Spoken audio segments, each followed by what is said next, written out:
So we're just about to set up our teepee tents, and what we have today is the LiteOutdoors Isola and the LiteOutdoors Plateau.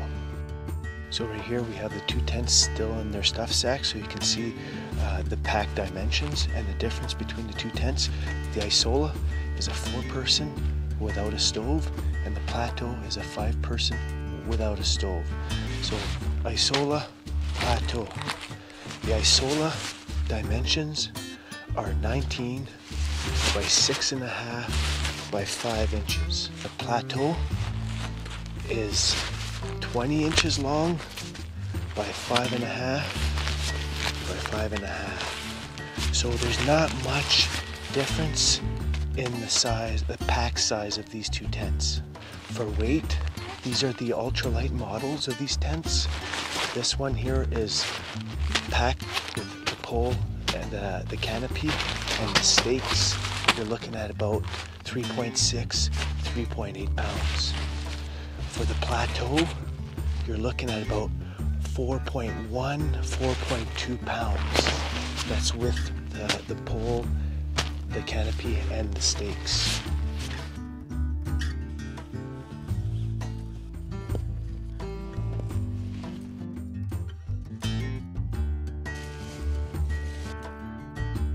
From what I can see, these are pretty lightweight but very durable ground stakes. They're the Y construction.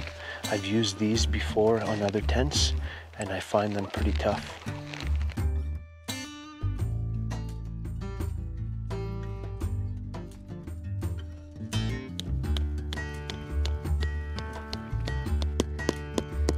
So when you're setting up these teepee tents, luckily this one here is square. So the first thing you want to do is you're going to want to square out your tent. Make sure that each side of the tent is nice and tight. Got a perfect square. So these are the carbon fiber adjustable poles. For us, we want to lower our weight as much as possible because we go in so far in the mountains. And LiteOutdoors makes these nice ones here. Now it's time to erect the tent. So you're going to go through the door. So this is a real nice feature here that I didn't know about. It's got a rubberized reinforcement for the peak of the tent. That makes it super strong. There's no chance that your pole is ever going to go through the top. Another nice feature here, if you don't want to use your pole, you get yourself a nice overhanging branch. You can set up your tent using some paracord and have the whole floor wide open without a center pole. Pretty neat feature. Now, when you get to the top here, you're gonna want to rest your pole directly in that rubberized pocket.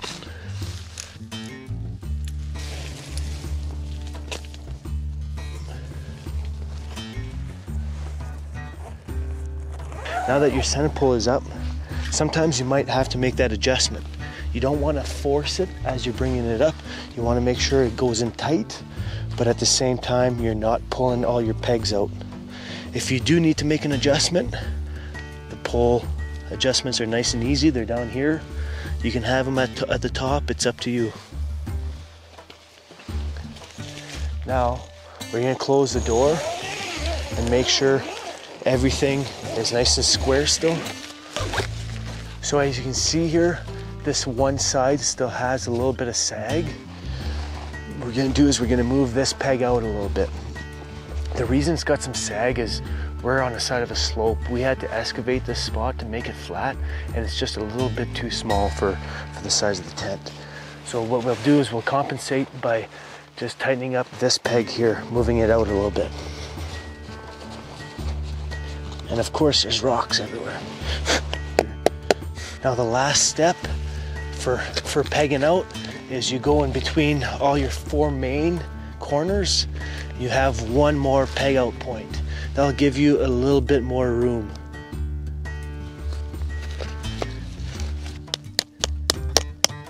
And now we can do that on all 4 corners, and we can put our guy out points. Okay, so when you order one of these tents, it's gonna come with a stove jack, but the stove jack's not gonna be cut. The reason for that is if you're using somebody else's stove and you have a 3-inch stovepipe, they don't wanna have it too big send it to you with a hole that's too big. With their stoves, it's a 2.5-inch stovepipe. So what I did is, while the stovepipe is rolled up, I put one of the retainer rings on. Now I'm just gonna find the middle. That's where my stovepipe's gonna go. Just gonna eyeball it. I'm gonna make an X. Let's start with an X.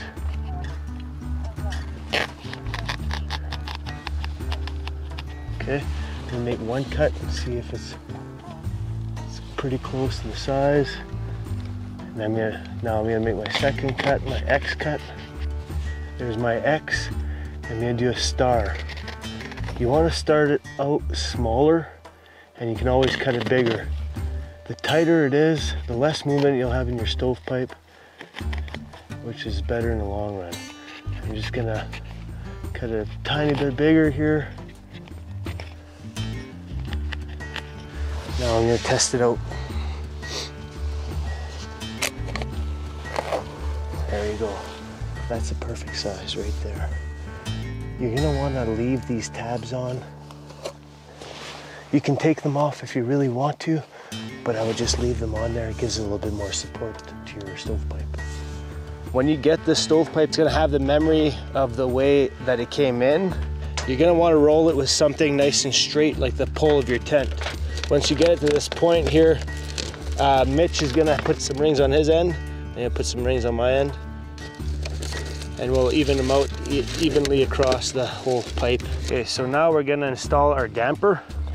You take the bent end, feed it through, and then you line it up in that hole. We have a damper. All right, so now we're gonna set up these LiteOutdoors. This is the 18-inch stove. Right now, this is the stove body, titanium foil. And then we also have a stove baffle. LiteOutdoors has a really good video on how to install these. So I'm not gonna go into big detail, but I'm gonna go over a little bit of stuff with you. Since we're gonna use the stove baffle, we're gonna set up the stove in a way that looks backwards. The stovepipe's gonna be by the door. These are the spot where the legs screw into. And on the stove body, you have notches. Okay, so now what you're gonna do is you're gonna line up these notches with where the legs screw in on the back plate.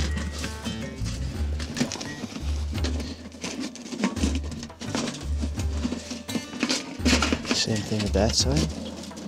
Okay, now that that's in, we're gonna get our stove baffle in. When you're setting it up with the stovepipe at the front, you're gonna want this big opening under the stove baffle at the back of the stove, and that small little gap there, that's gonna go to the front of the stove.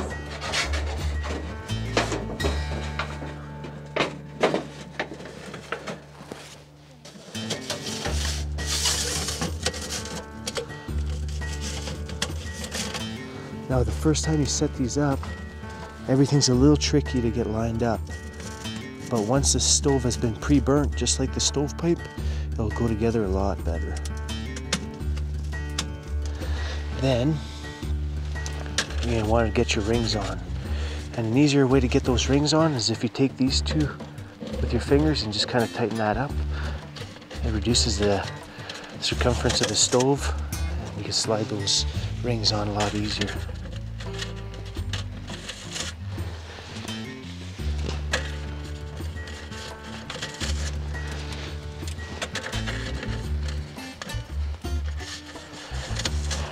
Now, we're gonna get our front plate. That's the one with the door. Again, line up those leg spots with those notches.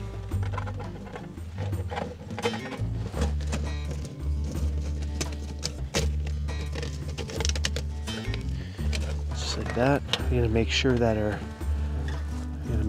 our baffle is lined up in there as well. Everything seems to be pretty good. Now, I'm gonna slide these rings up.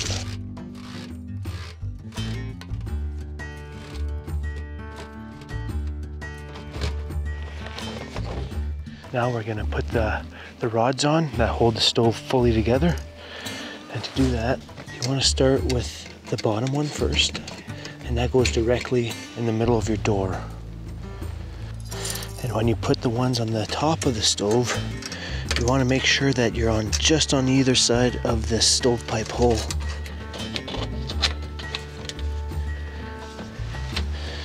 You want to make sure that these are just on each side of that stovepipe hole. Center those. You can give them a tighten if you need to, but you don't want to over tighten. If you over tighten, it will dent your stove right here. But that's pretty much it. Now we have some ready rod, and these are your legs. They just simply screw in just like that.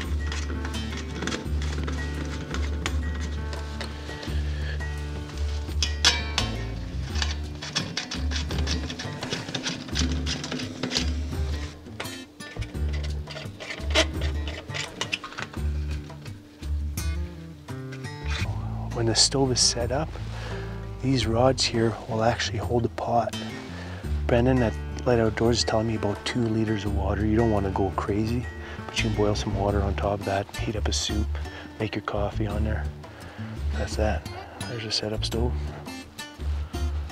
Nice and light. I believe the stove is 2.8 pounds with the stovepipe. That's lightweight. The one thing with these stoves is they're titanium foil bodies, so they do dent. They're not as solid as a box stove, the titanium box stoves, but if you're going ultralight, this is the stove to go with. Okay, so now we're gonna put the stovepipe inside the tent.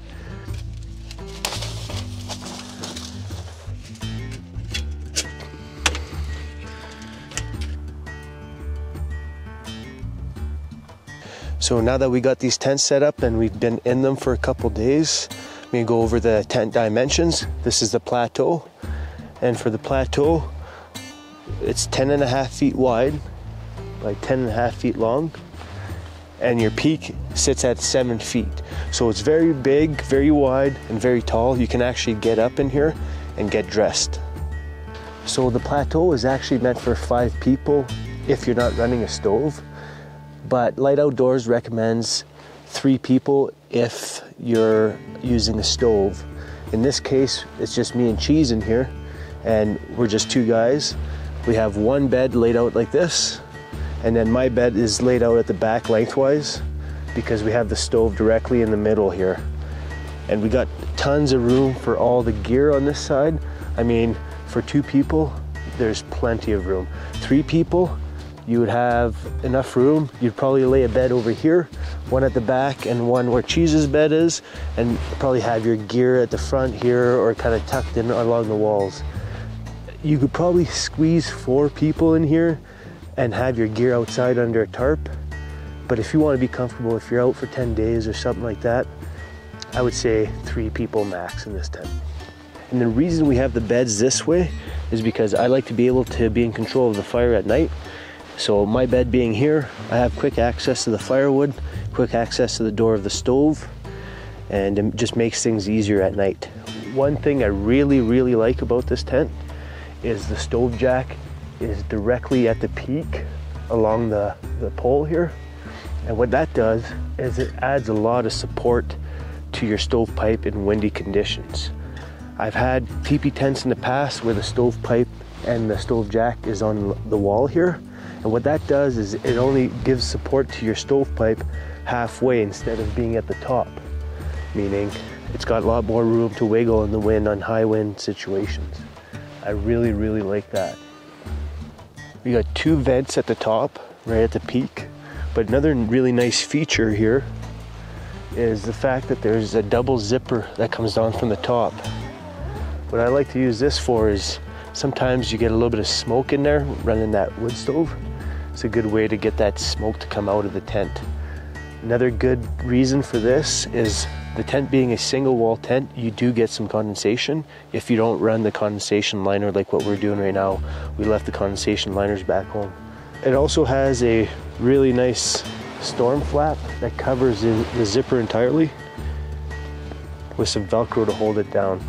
It comes equipped with 8 guy out points, and the guy out lines that they provide are this high vis greenish color, which makes it really nice during the daytime, but at night they're also extremely reflective, so you're not going to be tripping on those. It's got plenty of stakeout points, which we're not using right now because we're on bedrock and we had to do a lot of excavating to get our tent up. This is also why there's a little bit flappy in some spots there. We're just not on flat ground. So just behind me here I have the Isola ultralight. So this one here is a 4-person tent without a stove, and it's a 2-person tent with a stove. This tent is 8 3/4 feet wide by 8 3/4 feet long with a peak height of 6 feet. So it's still pretty big, and it's still big enough to stand up and get dressed. It's got the same features as the Plateau, like I just talked about. Same guy outlines, same amount of stakeout points, 2 vents, double zipper. Basically the same tent, just in a smaller size from the Plateau. All right, so the way we got this tent set up, Mitch has his bed on this side, Lynn has her bed on that side, and they have the wood stove with the door facing towards the back wall. That makes it ideal for both people to be able to stoke the wood stove at night. And as you can tell, the snow's flying right now. It is kind of cold outside. And with an 18-inch stove in this tent, it is cooking. You'll cook yourself out of here. There's no shortage of heat. So with 2 people, you can put your firewood behind the stove here so it dries nicely, or you could put it along the back wall. They have both their packs at their feet, which gives them a lot of room on both sides of the stove here for cooking. Same thing with this tent. The stovepipe goes straight out the peak, and it makes it very sturdy in the wind as well. One thing I do want to mention is in these teepee tents, you do want to bring some sort of ground cloth, either a tarp, a piece of Tyvek, survival blanket, something like that, just to protect your air mattress. So now that I went over the size of both the Plateau and the Isola, kind of want to talk about where I would use each tent individually. So if I'm going out by myself with my dog, or I'm doing a backpacking trip with just one other person, I would probably be taking the Isola. If I'm going with 3 people, I would go with the Plateau, or if I'm going somewhere where I'm not hiking in as far and I may be there for a little bit longer and want to bring a little bit more stuff like a chair, maybe a small table, and even if I'm by myself, the Plateau gives me tons of room for that, and I would probably bring the Plateau on that trip. The stoves for both tents, like I mentioned, are both 18-inch stoves. You can get a larger stove for the Plateau, but the 18-inch stove puts out enough heat where you're not going to freeze even with the bigger tent. I hope you like this video of me going over both tents, and if you got any questions, write them in the comment and I'll be happy to answer them.